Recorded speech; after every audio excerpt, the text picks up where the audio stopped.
my vibrant people, welcome back to my channel.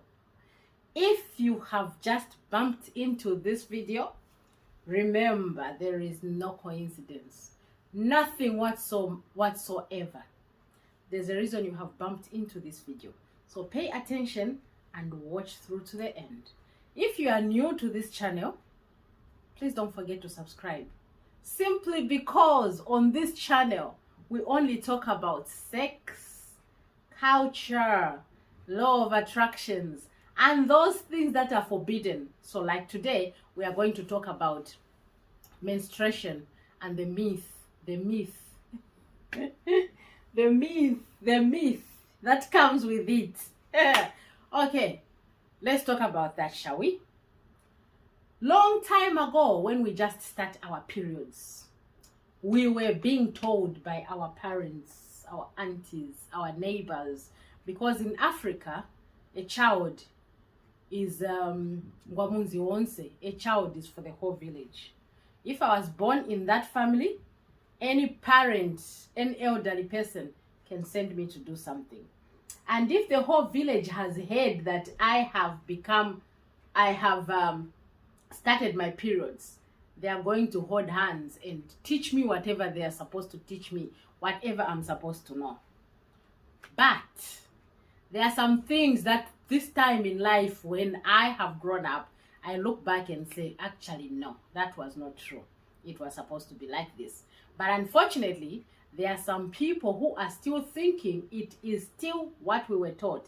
And it is what we are taught when we are children that has really, the beliefs that are impacted in our heads from the homes, from school, from other people, that has made and created our reality that we are living now.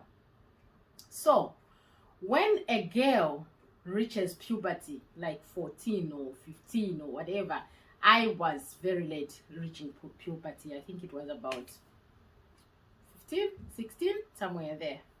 And I was anxiously waiting for it, right? So what we were told is, when you tell your mother or your auntie or your grandmother that I have started my periods, first thing they are going to do is they are not going to allow you to touch anything in the kitchen. You are not going to cook. You are not going to put salt in anything that you are cooking. You are not going to participate in anything. They would have just taken you and put you in the bedroom for those 4-5 days. But nah, they couldn't do that. So they were telling us you can't do those things. It was torture. It was torture, because you are seen like a leper. You don't know whether you are unclean. You don't know why you are being stopped these things. We're just told, don't.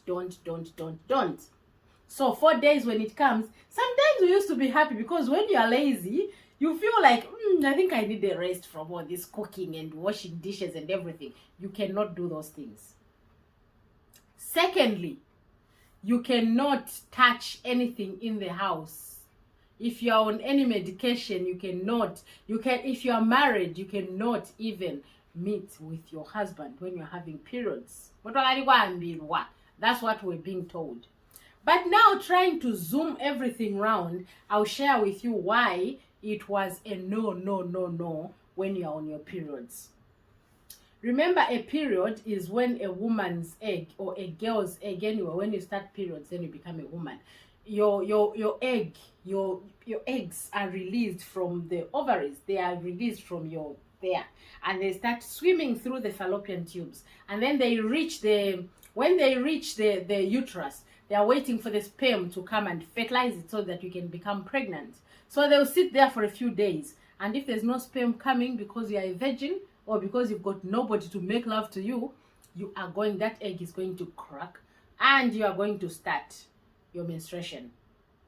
Remember, the walls of the uterus were getting nice and thicker to accommodate that baby, which it has not even seen. I know uterus in Genjio. So because you have not slept with anybody, you're not pregnant, the uterus is going to start shedding that blood, and you're going to menstruate.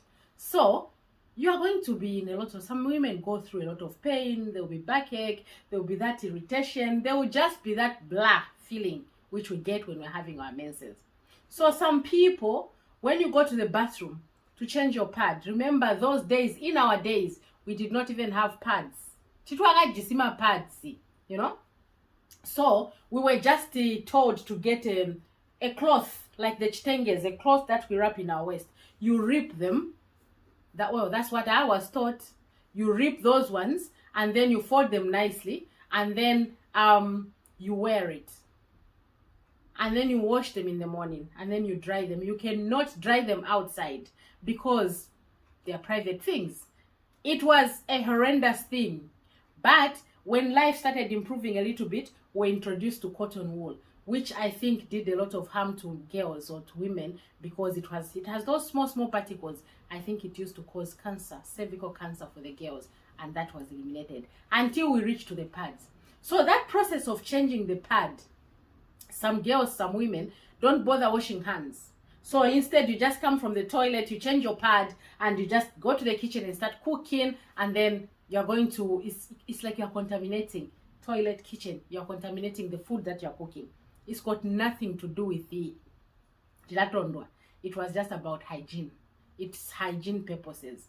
So that's why these days, like the spices that most of the people are using, if it's a woman who has gotten spices from me and they are using them and then they started the menstruation, they are going to ask me, I've started my periods, can I continue using spices? Yes, of course.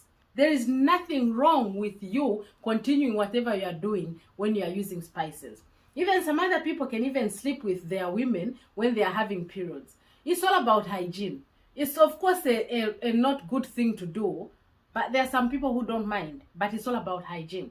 And remember, a woman's cervix is open when you're having your periods. So you're going to feel that uncomfortability because your vagina is going to be very loose. It's not going to be tight. It's going to be loose because it's releasing some things. So that is the time, the best time when a woman is supposed to be in tune with herself. You are shedding, your body is detoxing. It's removing the things that is not needed in your body. That is the time you need to be in tune with yourself. That's why most of the times in other companies, women get, what do they call it? Women Day or something, I don't know, can get a few days off and stay at home. Because you need to nurture yourself.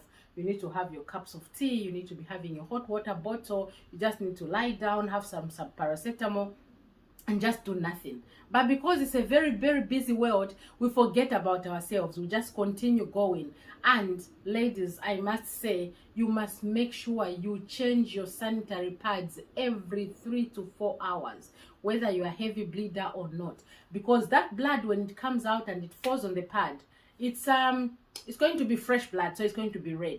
But after a few hours or a few most good hours, it's going to turn into dark brown or even black, and that smell is going to be felt by other people who are sat next to you the moment you lift your leg like this. You might not smell it because it's yours, but other people are going to be like, oh, what's that? So you have to stay on top of hygiene when you are doing your menses. You can cook as long as after you change your pad, you go and wash your hands. You go and wash your hands and moisturize them. And then you're going to get your pads and put them. That's why those sanitary pads come into my paper out here. You're going to wrap them into those papers and discard them nicely, not flashing them, maybe in a pit latrine, or even burning them is better. Or like here where we can't burn things, we just throw them in the bin and that's it. Yeah, so it's got nothing to do with don't do this, don't do this, don't do that. No, just the same as here I am. This is going to make me get so much attacked, but it's all right. We talk about things that people fear to talk about. So just the same as blowjob, oral sex, those days, or even now, where I come from, culture-wise, they don't allow such activity because they say when you're married and you're doing oral sex, the two of you, when your partner dies, you are not allowed to have a body viewing because you are going to die as well. Nah, that's bullshit. That's not true.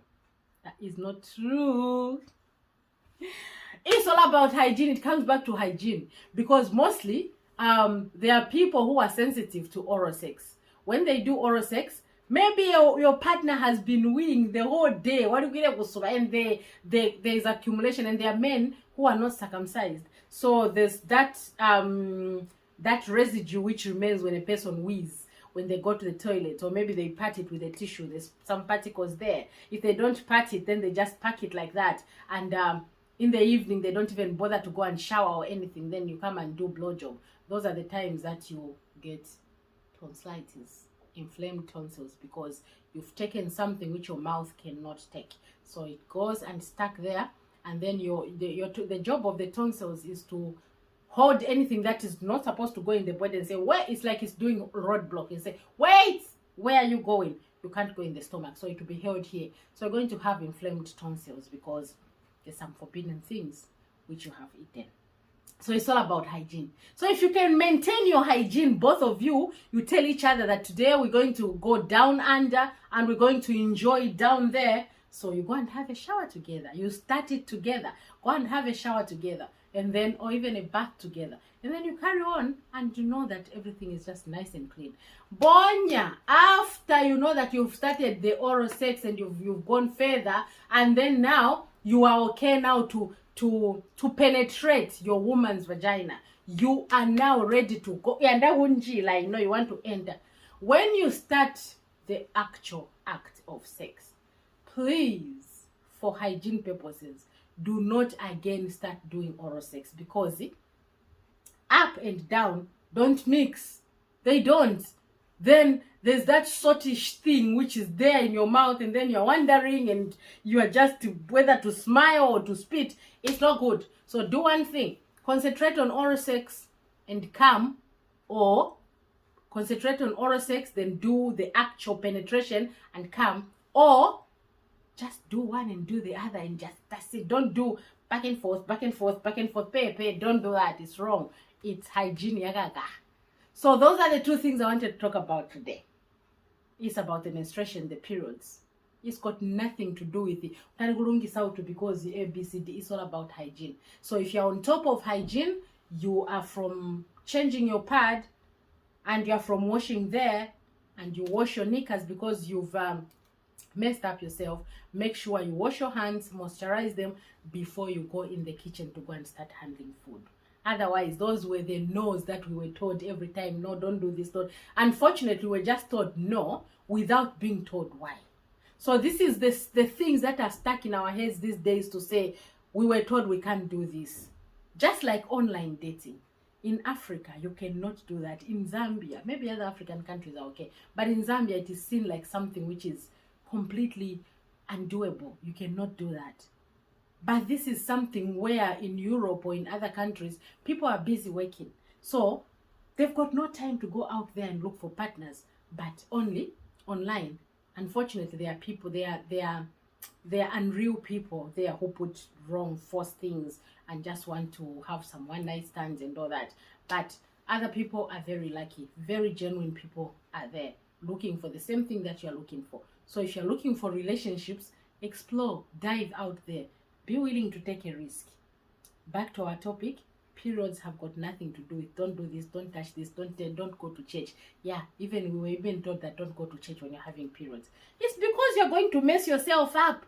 And then your pastor is going to look and say, that girl has messed herself up. And the preaching is going to go somewhere bad. Okay?